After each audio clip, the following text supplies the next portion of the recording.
तो गाइस आज से मैं एक्सप्लेन करूंगा god of reincarnation into a weak body season 2 के एपिसोड 1 एंड 2 को। तो अगर आपको हमारी इस वीडियो की एक्सप्लेनेशन पसंद आती है तो चैनल को लाइक सब्सक्राइब जरूर करें। और गाइस मैंने इसका सीजन 1 लगभग 7 घंटे का वीडियो बनाकर अपने चैनल पर डाल दिया है। तो अगर आप उस वीडियो को देखना चाहते हैं तो नीचे डिस्क्रिप्शन में उसका लिंक मिल जाएगा। तो चलिए बिना किसी देरी के आते हैं कहानी की मेन स्टोरी लाइन पर। तो इस एपिसोड की स्टार्टिंग वहीं से होती है जहां से पिछला एपिसोड खत्म हुआ था। पिछले एपिसोड में जो नीफेंग था उसने पिछले जन्म के एक बहुत ही ज्यादा स्ट्रॉन्ग फॉलोअर को फॉर्मेशन से आजाद किया था और उस बंदे से नीफेंग ने प्रॉमिस किया था जब मैं मार्शल किंग लेवल पर पहुंच जाऊंगा तो मैं तुम्हारी बदला लेने में मदद करूंगा। गाइस अगर आपने सीजन 1 देखा होगा तो आपको पता होगा ये जो एल्डर था वो जब जवान था तो काफी ज्यादा टैलेंटेड था और अपने दोस्तों के साथ इधर ही एडवेंचर पर आया हुआ था, लेकिन उसके दोस्तों ने बहुत ही ज्यादा स्ट्रॉन्ग फॉर्मेशन का यूज करते हुए उसे इस फॉर्मेशन में कैद कर दिया था। और इस एल्डर ने लगभग यहाँ तक 400 सालों तक बंद रखकर कल्टीवेशन किया और इस एल्डर की पावर भी काफी ज्यादा बढ़ चुकी है। वह एल्डर कुछ टाइम तक सोचने लगता और फिर नीफेंग से बोलता, हाँ ठीक है मुझे तुम्हारा प्रस्ताव मंजूर है, आगे मुझे क्या करना चाहिए। वहां पर जो नीफेंग होता है वह उस एल्डर से कहता है पहले आप 400 सालों से एक ही जगह पर बंद होकर कल्टीवेशन कर रहे थे, आपकी पावर जरूर ही बढ़ चुकी है बट आपको और भी ज्यादा एक्सपीरियंस लेने की जरूरत है, इसलिए थोड़ा सा जाइए और अपने आप को हील करिए और जितना रिसोर्सेस हो सके उतना रिसोर्सेस को इकट्ठा करके अपनी पावर को बढ़ाइए और अपनी पावर को स्टेबल करिए। और साथ ही साथ आप फैंग यान जेट को भी ढूंढिए, वह जेट काफी ज्यादा कल्टीवेशन में मदद करता है, अगर वह मुझे मिल गया तो सच में मेरी पावर काफी स्पीड के साथ बढ़ेगी। वहां पर वो एल्डर बोलता है ठीक है ये तो काफी ज्यादा सिंपल है, फैंग यान जेट ढूंढना है ना, मैं इसे ढूंढकर जल्दी तुमसे कांटेक्ट करूंगा और अपने आप को हील भी कर। उसके बाद वहां पर वो एल्डर वहां से चला जाता है। वहां पर जो नीफेंग होता है वो मन ही मन सोचता है इस बंदे ने मेरी पिछली लाइफ में बहुत ही ज्यादा मदद की थी, जब तक वह जिंदा था तब तक उसने मेरी प्रोटेक्शन किया था।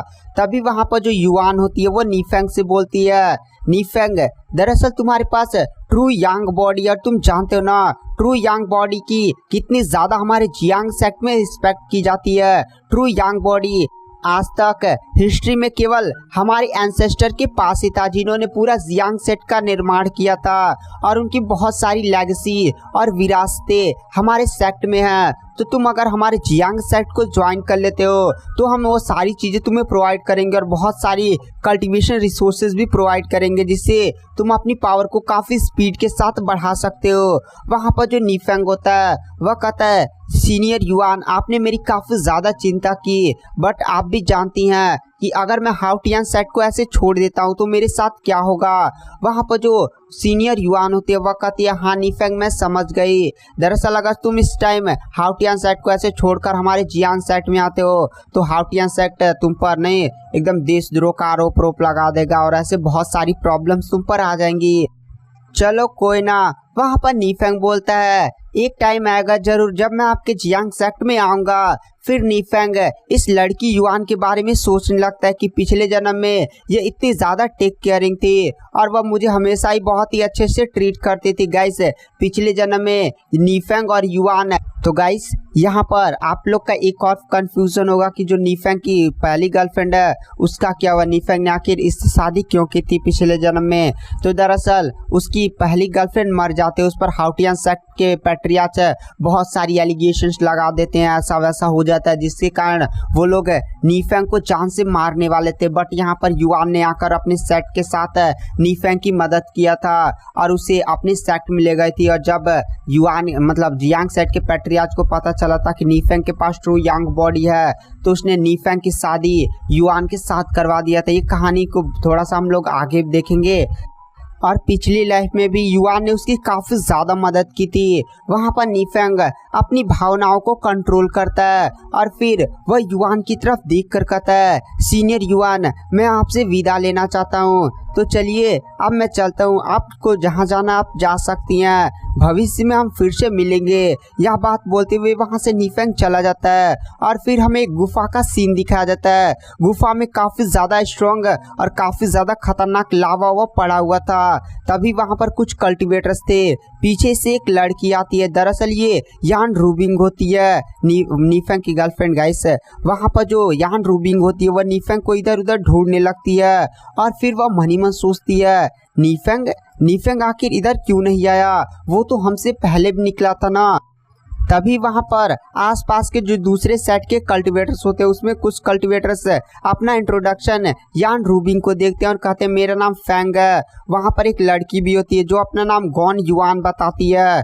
वहाँ पर जो यान रूबिंग होती है वह कहती है मैं हूँ यान रूबिंग हाउटियान सेट से। वह बंदे काफ़ी ज़्यादा शौक हो जाते हैं और कहते क्या, यानी तुम हाउ फैमिली से बिलोंग नहीं करती। आज तक हाउटियान सेट ने सबसे ज़्यादा सपोर्ट केवल अपनी हाउ फैमिली को ही किया है, बट आज हम एक ऐसे डिसाइपल को देख रहे हैं जो हाउटियान सेक्ट से तो है बट वह हाउ फैमिली से बिलोंग नहीं करता। वहाँ पर यान रूबिंग बोलती है फैमिली से क्या फ़र्क पड़ता है, टैलेंट तो आपके खून में होना चाहिए। उसके बाद वहाँ पर जो यान रूबिंग होती है वह उन लोग से पूछती है दरअसल आप मेरे एक जूनियर के बारे में जानते हैं, उसका नाम नीफेंग है, क्या वो यहाँ पर आया था। वहाँ पर तभी एक कल्टीवेटर बोलता है नहीं, यहाँ पर हाउटियान सेट से आप ही पहली बंदी हैं, आप हम पर विश्वास कर सकते हैं, यहाँ पर हाउटियान सेट का अभी तक कोई भी नहीं पहुँचा है। वहाँ पर दूसरा भी कल्टीवेटर बोलता हाँ, यहाँ पर हाउटियान सेट की केवल आप ही पहली बंदी हैं। वहाँ पर यान रूबिंग भी सोचने लगती है कि नीफेंग कहाँ चला गया, वो तो सबसे पहले इस जगह पर आया हुआ था ना। उसके बाद वो आसमान में फायर फोनिक्स ब्लड एसेंस को देखती है और कहती है फायर फोनिक्स ब्लड एसेंस, देखिए गाइस आसमान में कितना ज़्यादा खतरनाक और छोड़ा होता है। वहाँ पर यान रूबिंग मनी मन सोचती है अगर यह फायर फोनिक्स ब्लड एसेंस नीफेंग को मिल जाता है तो नीफेंग की पावर काफ़ी ज़्यादा बढ़ जाएगी और ये फायर फोनिक्स ब्लड एसेंस नीफेंग के ट्रू यंग बॉडी को भी काफ़ी ज़्यादा नरिशमेंट प्रोवाइड करेगी और नीफेंग की कल्टीवेशन भी काफ़ी स्पीड के साथ बढ़ेगी। बट ये नीफेंग कहाँ चला गया। तभी वहाँ पर जो कुछ कल्टीवेटर्स होते हैं वह कहते हैं यहाँ पर एक रूल है फायर फोनिक्स ब्लड एसेंस को पाने का, तो जो रूल है उसी रूल को फॉलो किया जाएगा। वहाँ पर यान रूबिंग पूछती है कौन सा रूल है। वहाँ पर वो कल्टीवेटर्स बोलते हैं सिंपल सा रूल है, जो सबसे ज़्यादा स्ट्रॉन्गेस्ट होगा वही इस ब्लड एसेंस को एब्जॉर्ब करेगा और एब्जॉर्ब टाइम में उसे पर कोई अटैक नहीं करेगा। और गाइस ये जो सारे कल्टीवेटर्स थे ना, नहीं यहाँ पर 3 बंदे दिख रहे हैं, देखिए फिगर में जो लेफ्ट साइड वाली लड़की है गॉन युआन, वो लोग उसी को एब्जॉर्ब करने वाले थे। यहाँ पर यान रूबिंग अकेले है और ये सारे कल्टीवेटर्स पहले ही ट्रांसेंडल लेवल के पीक के कल्टीवेटर हैं, तो आप इनका मतलब समझ चुके होंगे। ये लोग यान रूबिंग से कह रहे होते हैं कि हमारी जो सीनियर है गॉन युआन वही इस ब्लड एसेंस को एब्जॉर्ब करेगी। वहाँ पर यान रूबिंग भी कुछ कर नहीं सकते थे, वह तीन ट्रांसेंडल लेवल के पीक मार्शल आर्टिस्ट का सामना नहीं कर सकती थी। वहाँ पर वो कल्टीवेटर्स बोलते हैं किसी को कोई प्रॉब्लम है वो स्पेशली यान रूबिंग की तरफ देख कर बोलते हैं। वहाँ पर यान रूबिंग भी बोलती है नहीं मुझे कौन सी प्रॉब्लम होगी, बट उसे मनी मन काफ़ी ज़्यादा थोड़ा सा दुख हो रहा होता है। और इधर हमें कुछ कल्टीवेटर्स को दिखाया जाता है जो इस जगह पर चल भी नहीं पा रहे होते और कहते हैं बाप रे कितना ज़्यादा प्रेशर है। और इधर हमें नीफेंग को दिखाया जाता है जो इस जगह पर एकदम दौड़ते हुए भाग रहा था बहुत ही ज़्यादा खतरनाक स्पीड से। यह देखकर वह दोनों कल्टीवेटर्स काफ़ी ज़्यादा शॉक हो जाते हैं और कहते क्या आखिर वह किस सेट का डिसाइपल है, देखो यार हम यहाँ पर चल भी नहीं पा रहे, इतना ज़्यादा खतरनाक प्रेशर है, वो तो भागता हुआ जा रहा है। और इधर नीफेंग को दिखाया जाता है वो भी फायर फोनिक्स का ब्लड एसेंस वाली गुफा के सामने पहुंच जाता है। गुफा के सामने हाउटियान सेट का एक और बंदा होता है। गाइस ये हाउटियान सेट का पैट्रियार्च का बेटा होता है। पैट्रियार्च का बेटा बोलता है नीफेंग तुम इस जगह पर काफी ज्यादा लेट हो, तुम तो सबसे पहले निकले थे ना, और आखिर तुम अभी तक क्यों आ रहे हो, तुम जान रहे हो ना सीनियर यान रूबिंग पहले ही अंदर जा चुकी है और मुझे तो ऐसा लगता है कि अब तक वो लोग ब्लड एसेंस को भी अब्जॉर्व कर चुके होंगे, हमें कुछ भी नहीं मिलेगा। वहाँ पर नीफेंग बोलता है तो भाई तू यहाँ क्या कर रहा, तू भी अंदर जाना चाहिए था ना। उसके बाद हमें अंदर का सीन दिखाया जाता है जहाँ पर उन सभी ने मिलकर एक लड़की को उस ब्लड एसेंस को अब्जॉर्व करा रहे थे जिसका नाम सीनियर गॉन युआन होता है, और वह लड़की भी ब्लड एसेंस को धीरे धीरे अब्जॉर्व कर रही होती है। तभी वहाँ पर जो नीफेंग होता है वो आ जाता है। वहाँ पर नीफेंग को देखकर जो यान रूबिंग होती है वो काफ़ी ज़्यादा खुश हो जाते हैं और वह नीफेंग से बोलती है, नीफेंग तुम अभी तक कहाँ पर थे, यहाँ पर सारी चीज़ें बिगड़ चुकी हैं। वहाँ पर नीफेंग बोलता है क्या हुआ। तो वहाँ पर यान रूबिंग नीफेंग को सारी चीज़ें एक्सप्लेन कर देती है कि यहाँ पर ब्लड एसेंस को केवल वही अब्जॉर्व कर सकता है जो स्ट्रॉन्गेस्ट हो, यानी अगर तुम्हें अब्जॉर्व करना है तो तुम्हें इन सभी को हराना होगा। वहाँ पर नीफेंग कहता है अच्छा ठीक है सीनियर यान रूबिंग, और खंदा थपथपाता और कहता है ठीक है आप थोड़ा सा पीछे हटिए, अब इस मैटर को मुझे संभालने दीजिए। उसके बाद जो नीफेंग होता है वो आगे बढ़ता और कहता है ये ब्लड एसेंस मेरा है, तो क्या किसको चैलेंज करना है, सामने आओ और यहाँ पर कल्टीवेशन करना बंद करो। तभी अचानक से लड़की के सामने एक बंदा आ जाता है और कहता है सीनियर गोंग युआन आप अपनी कल्टीवेशन पर फोकस करिए, मैं इस बंदे से निपटता हूँ और आप मुझ पर विश्वास कर सकती हैं। वहाँ पर गोंग युआन बोलती है हाँ टोंगयान, मैं तुम पर इतना तो विश्वास कर सकती हूँ। और गाइस जो सामने लड़का था उसका नाम टोंगयान था। वहाँ पर जो टोंगयान होता है वह नीफेंग की तरफ देख कर कहता है अबे भाई तू है कौन, तेरी कल्टीवेशन भी मुझसे कम लग रही है, तुझे क्या लगता है कि तू सच में यहाँ पर मुझे हरा सकता है, तो चल हिम्मत है तो मुझ पर अटैक कर। वहाँ पर नीफेंग भी तुरंत अपनी स्वॉर्ड निकाल लेता और कहता है चलो यार आप ज़्यादा बकवास मत करो, जल्दी से अपनी पूरी ताकत लगाकर मुझ पर अटैक करो। नीफेंग की बातें सुनकर टोंगयान को काफी ज्यादा गुस्सा आ जाता और कहता है अच्छा तेरी कल्टीवेशन भी मुझसे कम है और तुझे इतना ज्यादा घमंड। उसके बाद जो टोंगयान होता है वह नीफेंग पर अटैक करता है। वहां पर जो नीफेंग होता है उसके अटैक को बहुत ही आसानी से डॉज कर देता है। ऊपर जाकर टोंगयान का अटैक टकराता है, पूरा धमाका हो जाता है। वहां पर नीफेंग बोलता है तुम बहुत ही ज्यादा स्लो हो।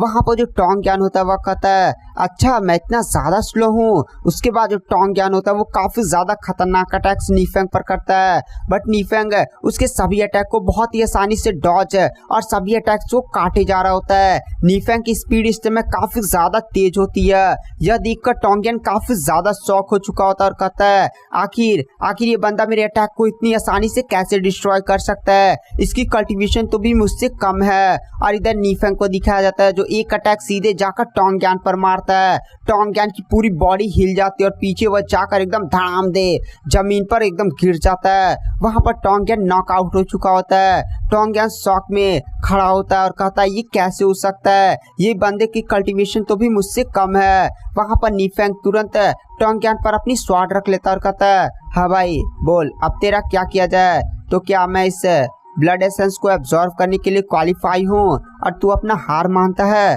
वहाँ पर जो टोंगयान होता है वह काफ़ी ज़्यादा नीफेंग से डर जाता है और कहता हाँ भाई मैं हार मानता हूँ। तभी हमें वहाँ पर सीनियर गोंग युआन को दिखाया जाता है, वही लड़की।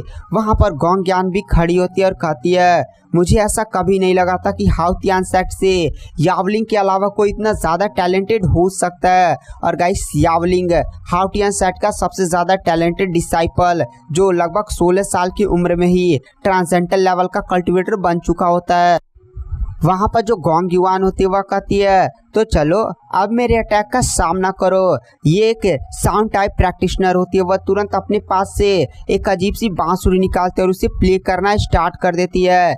जैसे वह प्ले करती है अचानक से नीफेंग को वह एक अजीब से स्पेस वर्ल्ड में कैद कर देती है। नीफेंग अपने चारों तरफ की दुनिया को देखता और कहता है ये तो एक काफ़ी ज़्यादा strong space type martial art है और वो भी साउंड वाली। मुझे काफ़ी ज़्यादा इस स्पेस में सतर्क रहने की ज़रूरत है। और बहुत सारे ऊपर से अटैक नीफेंग पर पड़ने लगते हैं, लेकिन नीफेंग की स्पीड काफ़ी ज़्यादा तेज होती है। नीफेंग उन सभी अटैक को बहुत ही आसानी से डॉज कर रहा होता है। और इधर हमें बाहर दिखाया जाता है जो लड़की होती है वो अपना बांसुरी बजाए जा रही होती है और नीफेंग को स्पेस वर्ल्ड में अटैक की जा रही होती है।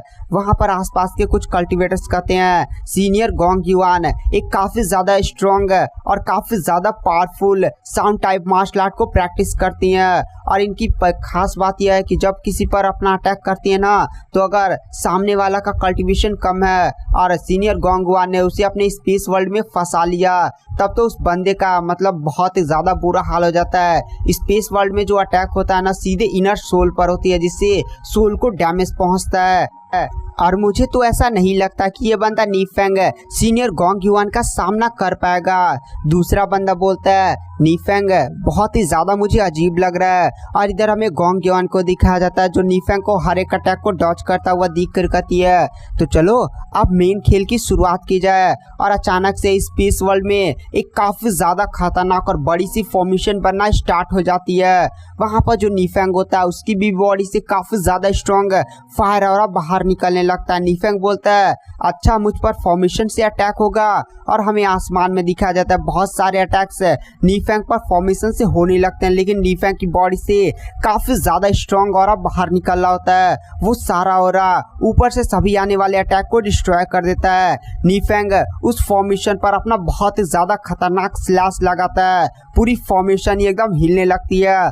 वहाँ पर नीफेंग बोलता है चलो आज मैं तुम्हारी पूरे स्पेस वर्ल्ड को चीर कर रख देता हूँ। नीफेंग बहुत ही ज़्यादा खतरनाक स्पीड से सीधे उस फॉर्मेशन की तरफ बढ़ता है और फॉर्मेशन पर इतना ज़्यादा खतरनाक स्लैश लगाता ना, पूरा स्पेस वर्ल्ड ही आधा कट जाता है। और इधर पूरा जैसे स्पेस वर्ल्ड कटता है ना, नीफेंग फिर से अपने होश में आ जाता है। वहाँ पर जो नीफेंग होता है वह फिर सीनियर गोंग युआन की तरफ देखता है। सीनियर गोंग युआन का जैसा स्पेस कटा था ना, उन्हें काफ़ी ज़्यादा इंटरनल रूप से इंजरी हुई थी और वह तुरंत ज़मीन पर गिर जाती हैं।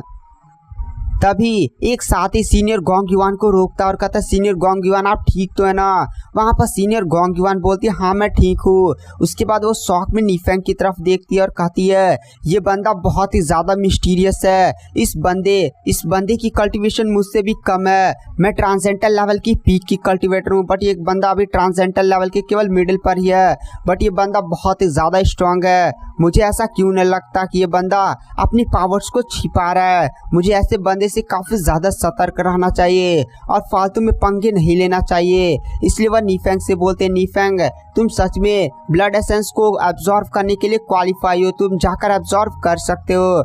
वहाँ पर नीफेंग उन्हें धन्यवाद बोलता है, फिर ब्लड एसेंस को एब्जॉर्व करने के लिए ब्लड एसेंस के पास जाने लगता है। और इधर में फायर फोनिक्स ब्लड एसेंस को दिखाया जाता है जो आसमान में घूम रहा होता है। वहाँ पर यान रूबिंग भी नीफेंग के पास आती है और वह नीफेंग की तारीफ करती है कि नीफेंग इतना ज़्यादा स्ट्रांग हो चुका है, वो तो अब यान रूबिंग से भी बहुत ही ज़्यादा स्ट्रांग हो चुका है।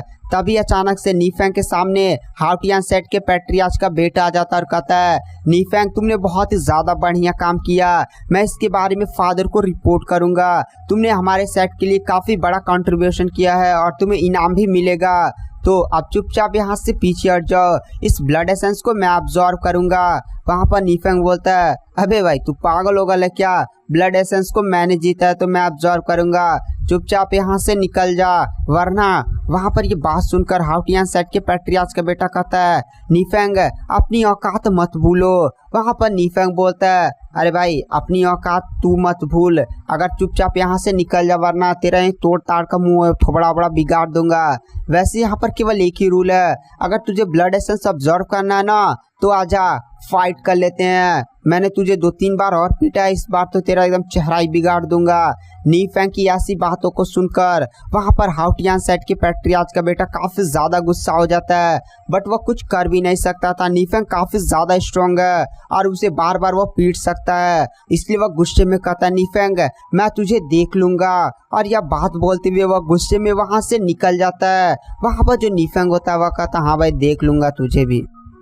उसके बाद हमें नीफेंग का सीन दिखाया जाता है। जो नीफेंग होता है वह तुरंत फायर फोनिक्स ब्लड एसेंस को एब्जॉर्व करना स्टार्ट कर देता है। वहाँ पर फायर फोनिक्स ब्लड एसेंस धीरे धीरे नीफेंग की बॉडी में आने लगता है और हमें कुछ टाइम बाद का सीन दिखाया जाता है जहाँ पर एक काफ़ी ज़्यादा खतरनाक फायर फोनिक्स का ऑरा सीधे हमारी नीफेंग की बॉडी में एंटर करता है, जिससे नीफेंग की बॉडी काफ़ी ज़्यादा प्योर हो जाती है और उसका जो प्योर युआन बॉडी था वो भी काफ़ी ज़्यादा पावरफुल बन जाता है। वहाँ पर जो नीफेंग होता है वो अपनी बॉडीज के चेंजेस को देखता है और कहता है फाइनली मैंने फायर फोनिक्स ब्लड एसेंस को हासिल कर लिया। अब मेरा जो नेक्स्ट स्टेप है वह युआन हिडन रियलम है। जब वह युआन हिडन रियलम प्रकट होगा तो उसके अंदर जो ट्रेजर है वो मेरा होगा। अगर मैं उसको एक बार एब्जॉर्ब कर लेता हूँ यानी युआन रियलम गाइस कोई वहाँ पर बहुत ज़्यादा कोई स्ट्रॉन्ग ट्रेजर है। अगर नीफेंग उसे पा जाता है तो उस ट्रेजर मतलब वो जो ट्रेजर है वह नीफेंग की पावर काफ़ी ज़्यादा बढ़ा देगा। वहाँ पर नीफेंग यही सारी बातें सोचता है। वह फिर खड़ा हो जाता है और यांग रूबिंग से बोलता है सीनियर यांग रूबिंग तो चलिए अब यहाँ से चलते हैं। वहाँ पर सीनियर यांग रूबिंग भी नीफेंग की पावर बढ़ता हुआ देखकर काफ़ी ज़्यादा खुश हो जाते हैं और कहते हैं ठीक है नीफेंग चलो अब हम चलते हैं। उसके बाद गाइस आज की वीडियो की एक्सप्लेनेशन को यहीं पर एंड कर देते हैं। गाइस इस वीडियो पर अगर आप 50 कमेंट कर देते हैं मतलब हर एक बंदे का एक एक कमेंट अगर 50 कमेंट आ जाता है तो मैं नेक्स्ट वीडियो जल्दी मतलब कल ही डाल दूंगा। प्लस वो वीडियो 30 मिनट से एबव होगी। तो वीडियो पसंद आई हो तो चैनल को लाइक सब्सक्राइब जरूर करें और टारगेट कंप्लीट करना ना भूलें। तो थैंक यू बाय बाय।